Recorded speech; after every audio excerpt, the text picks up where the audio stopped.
Apple just unveiled their iOS 26 at the WWDC 2025, and it comes with a complete visual redesign, powerful AI upgrades, and many more. It took Apple about 1 hour 30 minutes to explain this to you guys, but this video does that in less than 5 minutes. I'm going to explain this to you guys in a very clear, practical, and no tech jargon way. And so without further ado, let's get started. First, the look on iOS has changed dramatically because Apple introduced liquid glass, a sleek, translucent interface across your iPhone, coming to the iPad, Mac, Apple Watch, and TV with layered transparency and dynamic elements.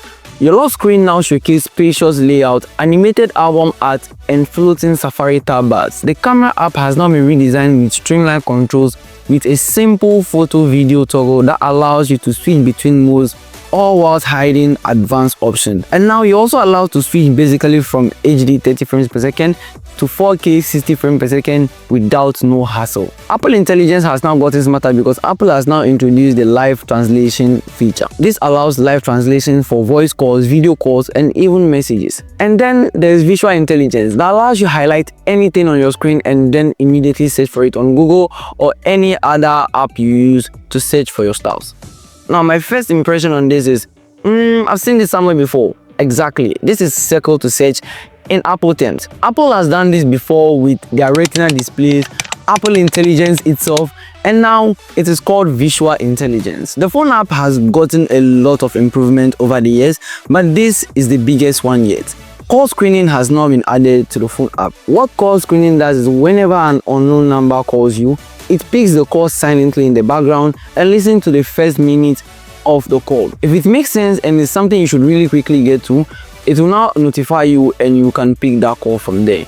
Now, this is a very good feature, but it's kind of skeptical in a way that it might be an emergency situation and your phone wouldn't get that situation. Probably not everybody is going to speak English, or any language Apple accepts for now. So basically for now, I don't think everybody is going to love this feature. Apple also introduced the hold assist that allows the phone to also be introduced to the feeling of waiting. So whenever you're on hold the next time, the phone is aware, and whenever the person starts talking, then Apple notifies you that yes, the person is back and you should continue your conversation. If you find this clear and helpful, that is basically what I do on this channel, and please consider subscribing to my YouTube channel as it will help me continue making this video for you guys.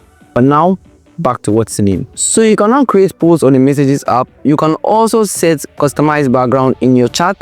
And for the most important part, Messages has now been given a streamlined view in such a way that unknown messages from unknown numbers are placed into one tab called the unknown side. For a very long time as an Apple user, I thought Spotify was far better than Apple Music.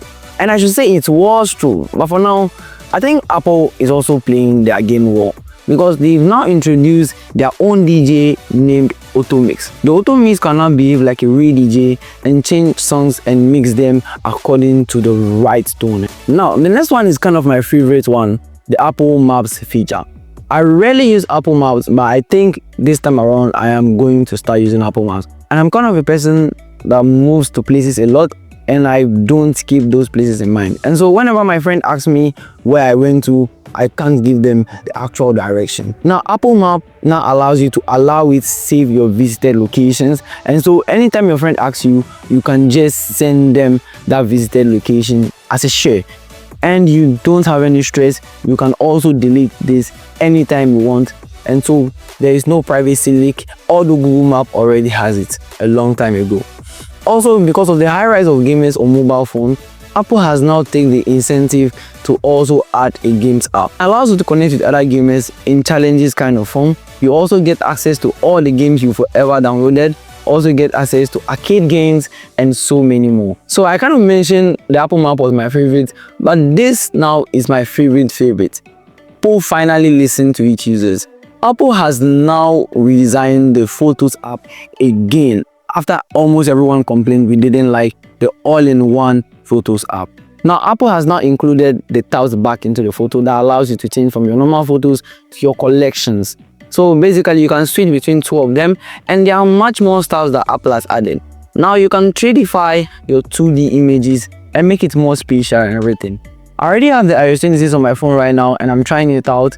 and in about a day or two I should let you know how that felt. But even though I still think the two features I'll be trying in these new Apple styles is the 3D Fire and also the Apple Mask, because it makes so much sense for me. Let me know what you also be trying out in the comments. And oh, if you're a Mac or an iPad user, you are not left out. Many of these features are also moving to the Mac OS style here and also the iPad OS 26. And so tell me in the comment section which feature you will try using first, and if you also try the iOS developer beta, which I don't recommend. If you find this helpful, don't forget to leave a like, subscribe to my YouTube channel. I'm Chef. I promise I only cook tech, and I'll see you in the next one.